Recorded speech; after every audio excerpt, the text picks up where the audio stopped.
Coming up next on the Jeff Crilley Show, you're going to meet the author of this best-selling book. It's called Real Estate Bestie, her incredible journey just ahead.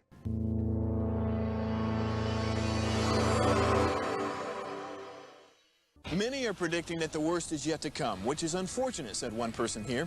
Until now, they've enjoyed the reputation of being the nation's icebox. Watched a burglar in his home this morning by webcam. As a journalist of over 25 years, stories are what make my world turn. Reporting live from the Dallas newsroom tonight, Jeff Crilley, Fox 4 News. But in 2008, I took the jump from my familiar life and started a PR firm from my home. We're talking about anyone with a camcorder like the one I'm using becomes a television network. We started slowly growing the company, and we now have over 100 clients, and we've branched into the world of live digital broadcasting. I now own 8 different TV studios and have a huge team, and the stories that I now get to share are sometimes the most important of my life. Life has a funny way of coming around full circle. This is the Jeff Crilley Show.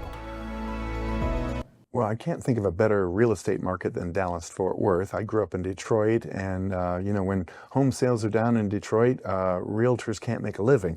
But here in Dallas, even during bad times, it's still good. And then every once in a while, a realtor needs a coach. And that's when they hire my next guest. Rosemary Lewis is in the studio. She's a realtor. She's a best-selling author, Real Estate Bestie. Thanks for coming on the show. Thank you so much, Jeff. I am so happy to be here. Oh, well, we're thrilled to have you. So let's start at the beginning. When did you start selling homes? I became a real estate agent full-time in 2017, originally an elementary school teacher, and transitioned into the real estate market. Literally, it's almost like it fell out of the sky, but not quite. My husband was a real estate investor, so it just felt like a natural transition. But I was scared. I was, afraid of that normal paycheck, not having it, being commission only, and just the unpredictability of the market. But I'm grateful to say almost a decade later, I'm still here, and now I get to help other women in real estate now. I love that. And we're going to talk about your best-selling book in a minute, but we found a great video on the web. Let's go ahead and roll that. When I made the super tough decision to transition from being a classroom teacher to a real estate agent, while I was excited, there were so many unknowns. But one thing that I was definitely sure of was that this was the perfect career for me because it will allow me to serve so many people. Y'all, it literally blows my mind how many buyers and sellers, actually clients that have become family, that I've been able to help along the way. I love the fact that I can meet someone and become their advocate. I can educate them about the process and just help them along every step of the way. And the cherry on top is now I get to educate fellow agents to help them grow businesses. There's nothing like it. Anytime someone chooses me as their real estate agent, I am so honored because I understand that this is one of the most important financial decisions of your life. Whether you're selling and parting with your first home or the home that you raised your family in, or moving to a new city, or whether you are buying and realizing the dream of home ownership that maybe you thought wasn't possible. Just to be a part of that, it brings me so much joy to be able to help you. If you are in the North Dallas area and looking to partner with the right realtor to help you meet your real estate needs, I would love the opportunity to have a conversation with you. Feel free to call me or reach out to me on my website, www.rosemarylewis.com. I hope to connect with you soon. All right, so I'm fascinated to learn how it went from just selling homes to now coaching realtors. How did that happen for you? So what happened is I would, just starting to figure it out and get more clients and actually build a business that I enjoy. When I would meet agents, they would ask me, okay, Rosemary, what is your advice? Like, what would you tell us to do if there was one thing you had to lock down? And from there, I found myself answering the same question over and over. So I took a course that taught me how to do a digital course. So I did a digital course just teaching the basics of actually time blocking. And at the last minute, when I offered that course, I said, you know what, I'm going to offer group coaching, just as an add-on. I wanted to make the course look better. And what I found was that the magic of the course was actually that group coaching component, and Real Estate Bestie was born from that. Outstanding. And we're going to put the cover of the book up full screen so you can see this. I love the title. Great branding. How'd you come up with Real Estate Bestie? So I would do Instagram lives where I would come on and give some sort of real estate tip to agents. And then I would always say, hey, go and tag your real life real estate bestie. And as you know, Jeff, when you are doing things on social media, we're playing on somebody else's playground. So I thought I need a place where I'm housing all of this content. I might as well create a podcast, and racked my brain. What am I going to call it? And then it dawned on me, every single video you say, tag your real estate bestie. I looked up, the trademark was available, the website was available, it just felt right. So here we are, Real Estate Bestie. Outstanding. And I love entrepreneurs who give away the gold, so you don't have to hire her to get information. She has dozens and dozens of videos on the different social media platforms. Let's go ahead and roll this clip. Are you an introvert and worried about how you can show up for your real estate business? Well, if that is you, friend, you have to listen to today's podcast.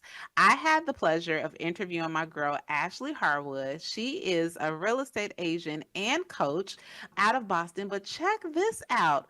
Homegirl is such an introvert, right? And when I'm saying that like with love, because she's like, yes, I am a self-proclaimed introvert. Once I figured out that I had to do my business on my terms, and she is sharing it all with us in this episode. If you have felt drained and wondered why, like, how are you going to keep showing up in this business when peopling all day gets on your last nerve, then you definitely have to check out this episode. So I'm not going to make you wait any longer. Here's my interview with Ashley. All right. Hey, Ashley, welcome to the podcast. Thank you so much. I'm excited to be here. Now, I am excited that you're here, and you are a for real life real estate bestie now, because you did a bestie move, which was you slid right on into my DMs and you were like, the besties need to know what I have to say. So I love it, friend. Yeah, I did. I had to get uncomfortable doing that, but you know what? You got to do what you got to do. No, I love it. Well, tell the besties a little bit about yourself. So I've been in real estate for almost 12 years. And I've done a lot of things. I've been a solo agent. I've been on a team. I've been a full-time coach. I still do a little bit of coaching on the side and run some different groups. But my main focus is helping my fellow introverts in the industry. And I feel like there's so much that we need, and there's just not that much out there. So my whole jam for the past about 6 or 7 years has been helping my fellow introverted agents. I'm so impressed with how do you come up with the topics for your videos?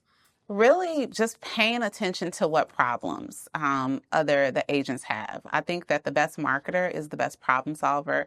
So just in conversations, when I'm looking through Facebook groups with my own coaching besties, just hearing the things that they are struggling with or the hiccups that come along in their real estate journey. And then it's like, okay, if you have that issue, then I bet somebody else does. So how can we create content that's not just going to be entertainment, but a resource to actually help them solve those problems and build the business that they want? Outstanding. Let's talk about overcoming objection, because I think, famously Gen Z was given a trophy for showing up. So they're not told no as much as maybe the boomers were.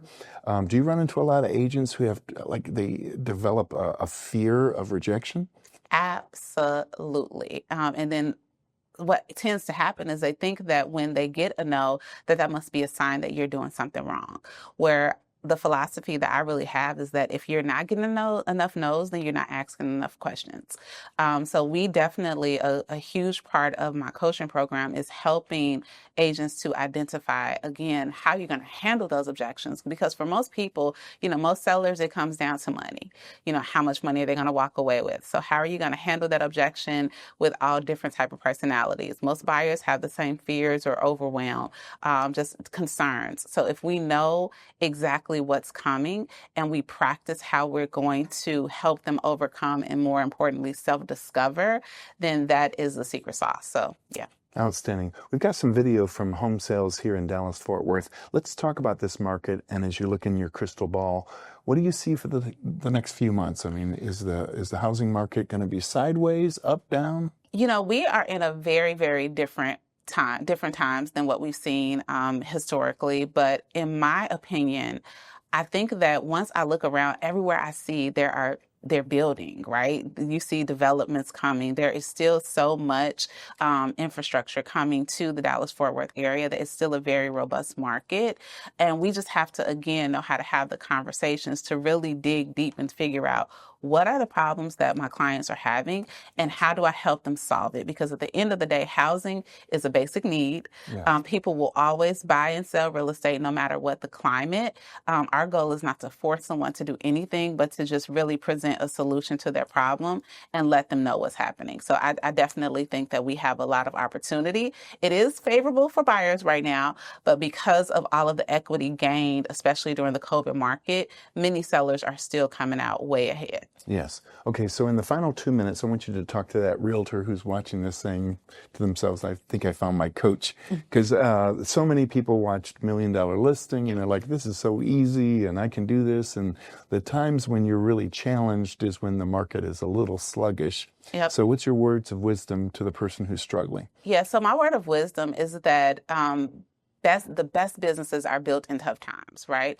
Anybody can go out and make money when everything is on the up and up, but when you dig deep and when you have grit and you develop a skill set that will help you to thrive in markets such as this, then you will only continue to go up. Now, I will say this, and this is what the book is about, it's the Real Estate Bestie devotional, because at some point you will come to the end of yourself. So what is the foundation that you are laying not only your business, but your life on? And as real estate agents, we are so much more than door openers. You are literally helping people open and close very major chapters in their lives. So having a grounding of, and for me, that foundation is faith. And that is from the lens of which I coach. It has been the game changer. So just know that that you are being used mightily to be a light in the marketplace, and you can't quit because you are, it's very likely that God is going to use you to make somebody's dream come true. And if you quit, they won't be able to do it. Amen. What a great way to leave this segment. We're also going to leave you with her website, which is rosemarylewis.com. The great Rosemary Lewis. Thanks for coming on the show. Thank you, Jeff. I appreciate you. You bet. That's it for now. We'll see you next time.